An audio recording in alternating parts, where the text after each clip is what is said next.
क्या आप यकीन करेंगे अगर मैं कहूं कि एक भारतीय इंजीनियर ने अकेले ही अमेरिका की सिलिकॉन वैली में भूचाल ला दिया है।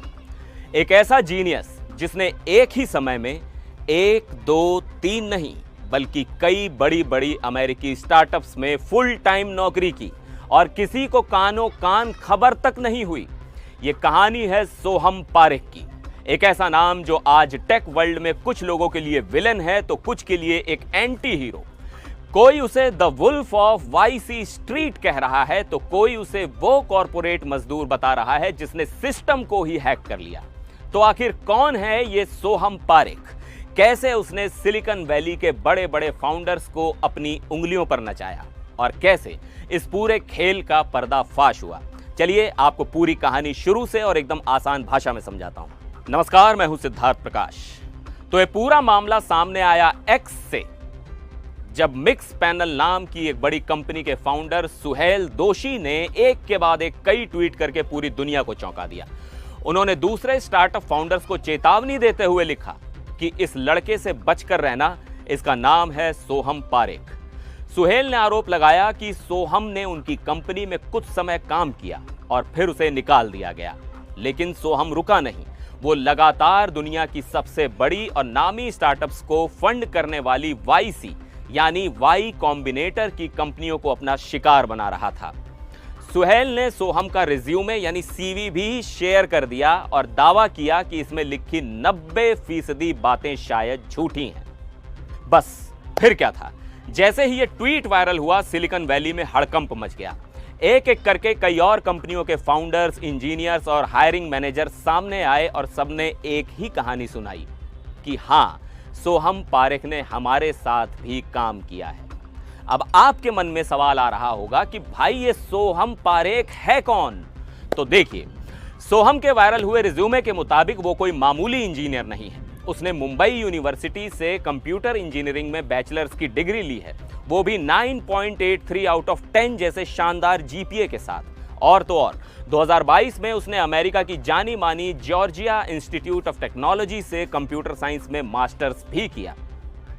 इतनी तगड़ी प्रोफाइल देखकर कोई भी कंपनी उसे खुशी खुशी नौकरी पर रख लेगी और यहीं से शुरू हुआ उसका असली खेल।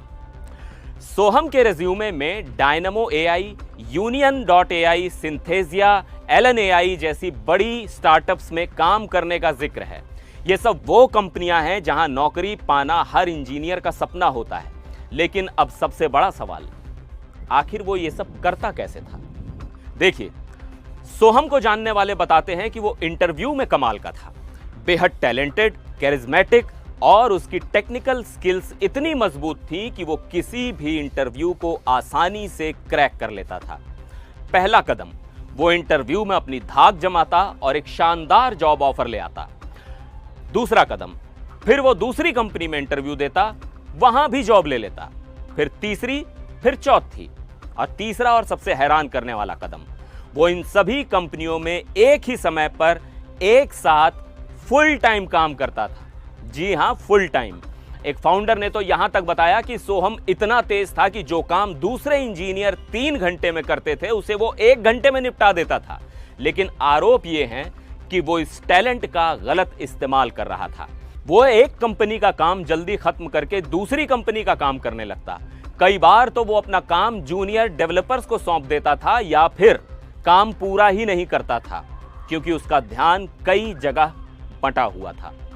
अब ये सब मुमकिन हुआ रिमोट वर्क कल्चर की वजह से। घर से काम करने की आजादी का उसने ऐसा फायदा उठाया जिसकी किसी ने कल्पना नहीं की थी। जब ये खबर इंटरनेट पर फैली तो लोगों के रिएक्शंस देखने लायक थे।